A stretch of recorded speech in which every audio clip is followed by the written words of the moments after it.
This BBC book of The Living Planet by David Attenborough is available from bookshops, and the theme music from the series is also on a BBC LP of the same title. A mystery weekend outing holds the promise of a few surprises for Dr. Evadne Hinge and Dame Hilda Brackett in Dear Ladies, which is about to start on BBC Two. Britain's Olympic champions Jane Torvill and Christopher Dean continue their quest for gold in the World Figure Skating Championships from Ottawa in 25 minutes on BBC One after the 9 o'clock news with Sue Lawley.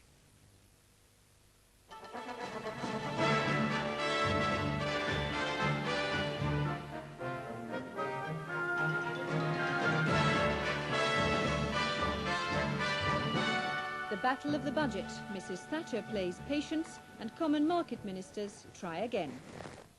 Lancashire's miners join the strike. Arthur Scargill says the government wants to break every union. The Harrods bomb explosion. A man from Belfast is accused. Iran's victims of poison gas in hospital in London. And life in Britain's prisons. The government is accused of breaking promises. Good evening. There's a new mood of conciliation in the air tonight surrounding Britain's argument with her common market partners. President Mitterrand has extended the hand of friendship. He's called an emergency meeting of foreign ministers next Tuesday to try to sort out their country's differences. Mrs. Thatcher has accepted, and in return she won't be making moves to withhold payments to the common market, allaying the fears of some senior Tory backbenchers that she was about to take unconstitutional action. This is how the Prime Minister told the House of the latest developments in the common market crisis. We welcome this initiative, and in these circumstances the government will take no action which might damage the prospect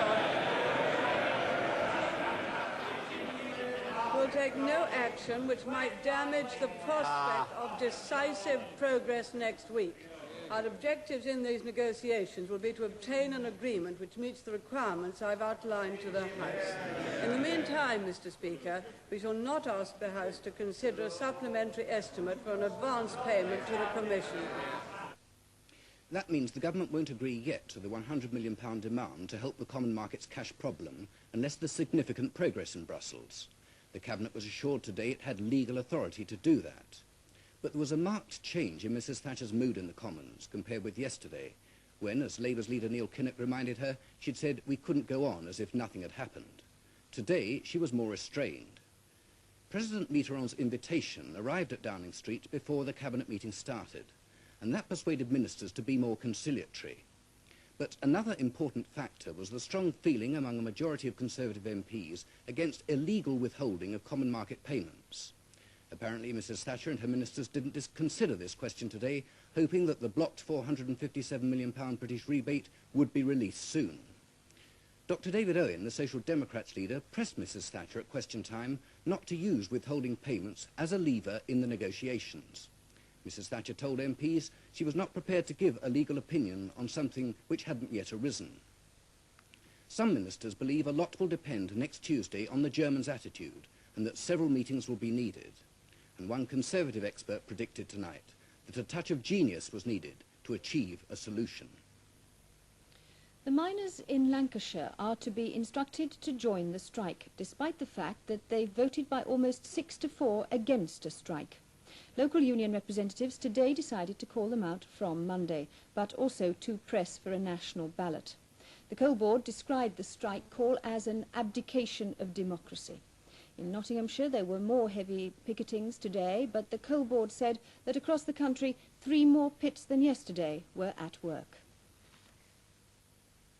The Lancashire delegates faced a dilemma, only 1 pit working and an increasing reluctance to cross picket lines. They feared their men would soon start to turn on each other, so despite last week's vote rejecting a strike, they called everyone out for a week from Monday. We've reached a situation where we as an area had to do something to bring our members together.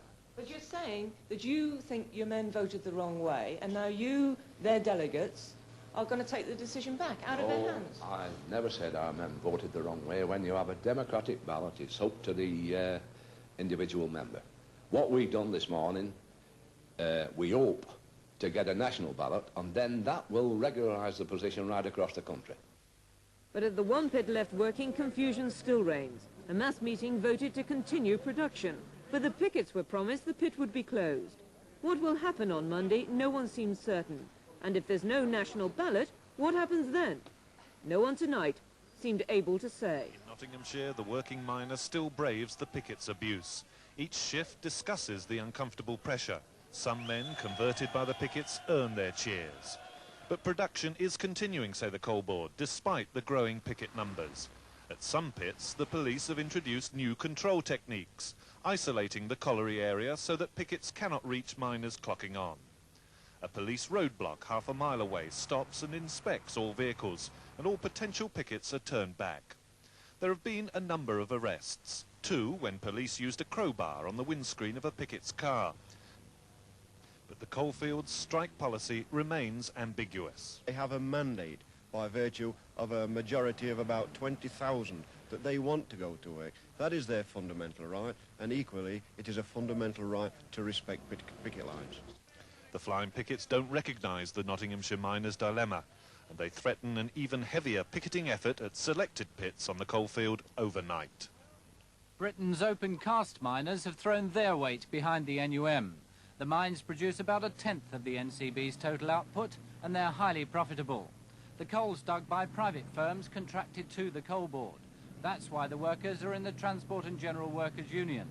Today, after hearing an appeal from the NUM, they voted not to release any of their coal.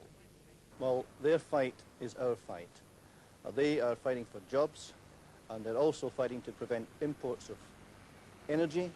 Our people in open cast are also being made redundant. They're determined to support the miners in the fight for jobs. It's the biggest boost the NUM's had from other unions. Some train drivers have refused to cross picket lines, and seamen have blocked some coal imports. But the main unions in the power stations have advised their members to ignore NUM pickets. The miners, anyway, have turned most of their energy against each other, and so far there's been no pressure on industry or the government. The miners' president, Arthur Scargill, said today that the strike is widening. He says 85% of collieries have now stopped work.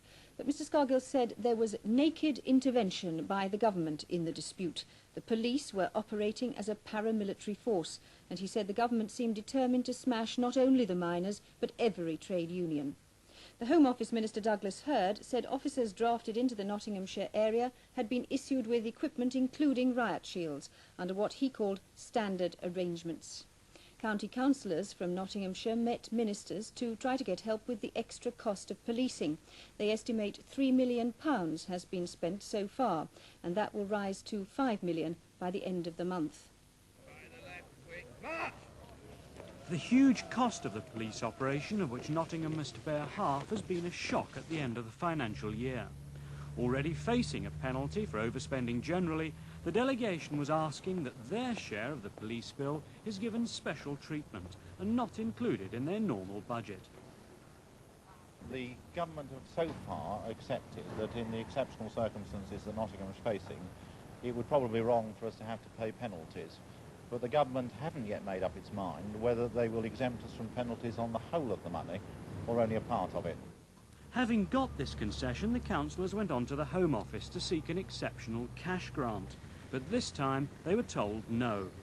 Their police authority meets tomorrow when they must decide if they can afford their share of all the extra officers given the government's decisions. A man from Belfast has appeared in court in London in connection with the Harrods bombing. Paul Kavanagh faces 6 charges, including one of conspiracy with others to cause explosions between October last year and January.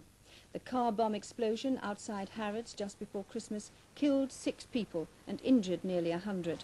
Kavanagh was arrested in Belfast and flown to London at the weekend. Kate Adie was in court. The area around Lambeth Magistrates Court was bristling with lookouts and armed police as the Belfast man held at Paddington Green Police Station for the last 5 days was brought in. Paul Kavanagh, who's 28 and unemployed, was arrested last Friday in a joint operation between Scotland Yard and the Royal Ulster Constabulary. This morning he faced 6 charges.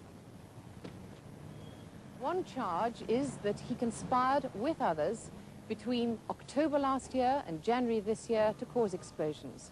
This covers a period during which 4 bombs went off in London, one of them the car bomb outside Harrods, which killed 6 people and injured 94. Kavanagh was in court for a quarter of an hour, a short, stocky man with brown hair.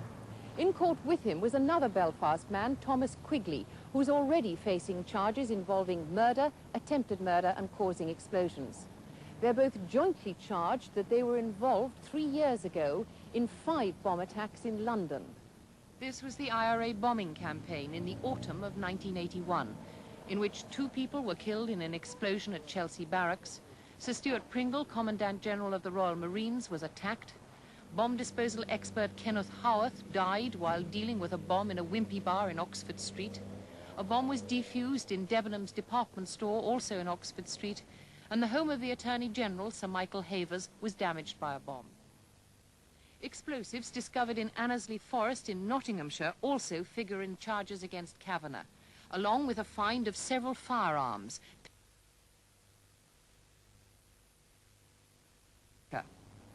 Kavanagh and Quigley said nothing during their court appearance, and both were remanded in custody until next Thursday. 2 university students have appeared in court in Belfast in connection with the murder of the Mays Prison Assistant Governor, Bill McConnell.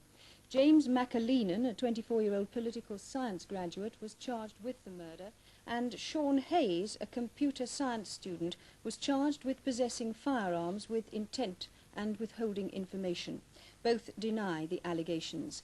Mr. McConnell was shot dead on the doorstep of his home in East Belfast earlier this month, and 8 people have now been charged in connection with his murder. 3 bombs exploded in the centre of Belfast this evening. No one was hurt. The IRA say they planted the explosives in an electrical warehouse, an office and a hairdressing salon. All 3 started fires at the height of the evening rush hour, and people were cleared from the surrounding areas.